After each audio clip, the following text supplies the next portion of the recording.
जिन लोगों को बच्चा नहीं होता वे लोग सहारा लेते हैं आईवीएफ का, लेकिन जब आईवीएफ ही बच्चा बदलने लगे, आईवीएफ की टीम के लोग बच्चे को बदलने लगे या दूसरे का भ्रूण महिला के पेट में डाल करके बच्चा पलने दें तो क्या होगा। जी हां, एक खबर देश की राजधानी दिल्ली से ऐसी सामने आई है। मीनू राठौर और राहुल राठौर नाम के दंपत्ति, जिनको बीते कई सालों से बच्चा नहीं हो रहा था, ये लोग बच्चे के लिए काफी परेशान थे।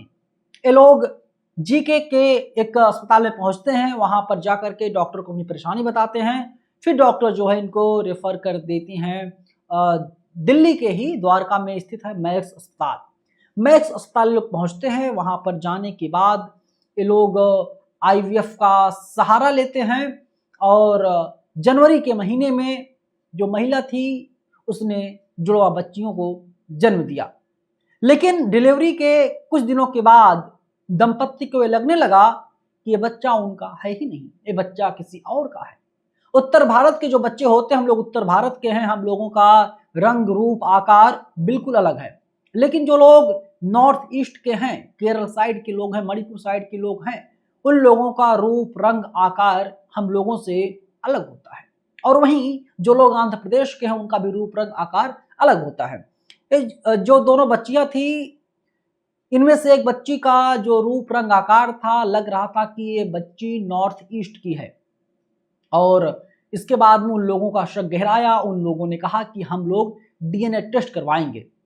पहला डीएनए टेस्ट होता है, उस डीएनए टेस्ट में पता चलता है कि बच्ची का संबंध ना तो माता से है ना पिता से है, बच्ची किसकी है पता ही नहीं है। और फिर से एक बार और डीएनए टेस्ट करवाया जाता है तो जांच में रिपोर्ट वही सामने आती है। जब ये रिपोर्ट सामने आ जाती है उसके बाद हड़कंप मच जाता है, माँ बाप दोनों परेशान हो जाते हैं और अस्पताल प्रशासन से कहते हैं। अस्पताल प्रशासन पहले तो इनकार करता है, अस्पताल प्रशासन कहता है कि ये तो आपका ही बच्चा है।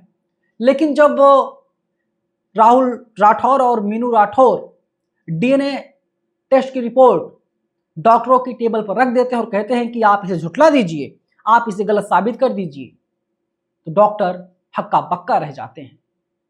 क्योंकि राहुल और मीनू ये दोनों झूठ तो बोल सकते हैं, लेकिन डीएनए की दो रिपोर्ट झूठ तो नहीं बोल रही है।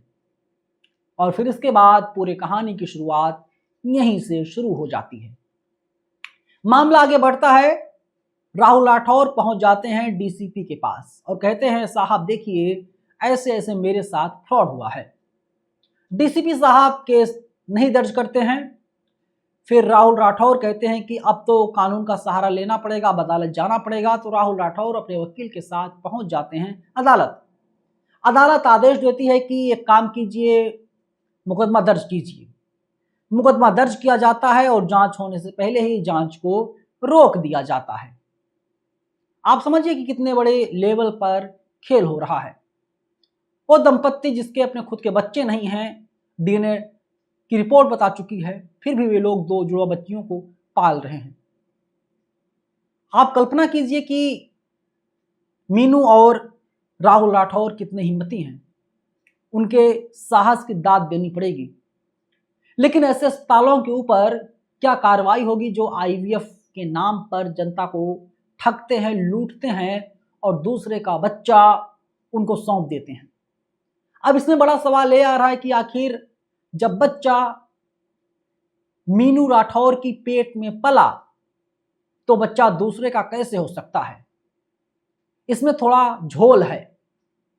दरअसल होता क्या है कि जब मेल पार्टनर का शुक्राणु वीक होता है, कमजोर होता है, तो शुक्राणु को डॉक्टर्स की टीम लेती है और जो बढ़िया होते हैं, जो मजबूत होते हैं शुक्राणु, उनका सैंपल लेने के बाद वे लोग आगे की प्रक्रिया को शुरू करते हैं और भ्रूण को महिला के अंदर डाल दिया जाता है और फिर महिला के पेट में वो बच्चा पल जाता है, बड़ा हो जाता है। अब एक बड़ी बात यह है कि जब माँ के पेट में ही बच्चा बढ़ा तो माँ से डीएनए क्यों मैच नहीं कर रहा है। आप ऐसे समझिए कि अंडाणु और शुक्राणु दोनों अलग अलग पार्टनर के हैं, तो सिर्फ बच्चा पला है महिला के पेट में, तो महिला से जिसके पेट में वो बच्चा पला है उनके डीएनए से कोई मतलब नहीं होता। ऐसा हो सकता है कि दूसरे का अंडाणु, शुक्राणु यानी भ्रूण जो है मीनू राठौर के पेट में डाल दिया गया हो, या फिर ऐसा हो सकता है कि जब मीनू राठौर ने जुड़वा बच्चियों को जन्म दिया तो तभी बच्चियों का अदला बदली कर दिया गया हो। और हो सकता है कि जो असली माँ बाप हैं इन दोनों जुड़वा बच्चियों के, वे लोग भी अपने बच्चे को खोज रहे हों। नॉर्थ ईस्ट के लोग कैसे होते हैं हम सब लोगों ने देखा, हम सब लोग जानते हैं। शक के आधार पर पूरे मामले में नया मोड़ आया और मजे की बात देखिए, पुलिस कोई कार्रवाई नहीं कर रही है। सभी विभागों के पास, सभी लोगों के दरवाजे पर दस्तक दे चुके हैं राहुल राठौर, लेकिन फिर भी ये पूरा सिस्टम अस्पताल प्रशासन के पक्ष में खड़ा है। मैक्स हॉस्पिटल द्वारका सवालों के घेरे में है क्योंकि उसी के ऊपर आरोप है कि उन लोगों ने ही ऐसा कृत्य किया है। परिवार की मांग एक ही है कि मामले की निष्पक्ष जांच करवाई जाए, आखिर खेल कहां हुआ, और जब मामले की निष्पक्ष जांच होगी तभी सच बाहर आ पाएगा, तभी उन लोगों को इंसाफ मिल पाएगा। मैं आपको जानकारी के लिए बताऊं कि दिल्ली के एक आईवीएफ सेंटर पर एनसीडीआरसी ने कुछ समय पहले 1.5 करोड़ का जुर्माना लगाया था और इसी तरीके की लापरवाही हुई थी। भारत में हजारों की संख्या में आईवीएफ सेंटर हैं जहां पर दावा किया जाता है कि हम आपको खुशी देते हैं, हम आपको बच्चा देते हैं, हम उन दंपतियों को बच्चा देते हैं जो दंपति काफी समय से परेशान होते हैं कि उनको बच्चा नहीं हो रहा है।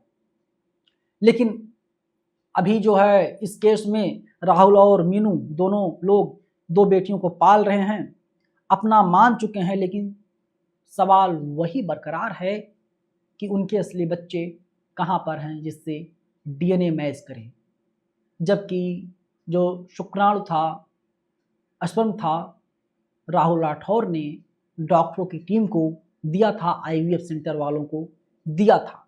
ये बहुत बड़ा झोल देश की राष्ट्रीय राजधानी दिल्ली में हो रहा है। हो सकता है पटना में, हो सकता है लखनऊ में, हो सकता है किसी और राज्य में या वहाँ की राजधानी में ऐसी घटनाएं हो रही हों, वहाँ के लोग कम जागरूक हों, डीएनए टेस्ट के बारे में ना जानते हों और वे लोग दूसरे के बच्चे को अपना बच्चा सहर्ष स्वीकार कर रहे हों।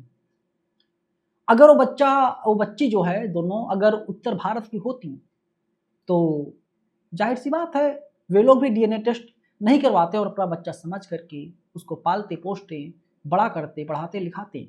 लेकिन फेस के आधार पर, बनावट के आधार पर वे लोग पहचान कर पाएँ और अब मैक्स अस्पताल द्वारका सवालों के घेरे में आकर के खड़ा हो गया है। कहानी दिलचस्प इसलिए हो जाती है क्योंकि ये सारा खेल देश की राजधानी दिल्ली में हो रहा है। बेबी स्वैप की आशंका भी यहाँ पर जताई जा रही है, मतलब कि अदला बदली की बात की जा रही है।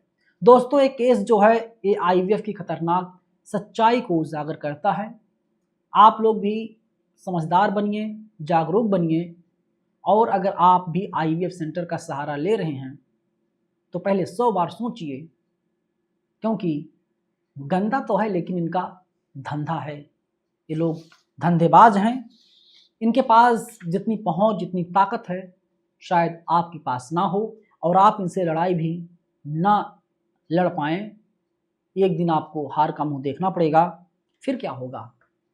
आप थक हार करके बैठ जाएंगे। इनको पहले 1-2 लाख रुपए देंगे, फिर इसके बाद में ये लोग अदालत के चक्कर कटवाएंगे।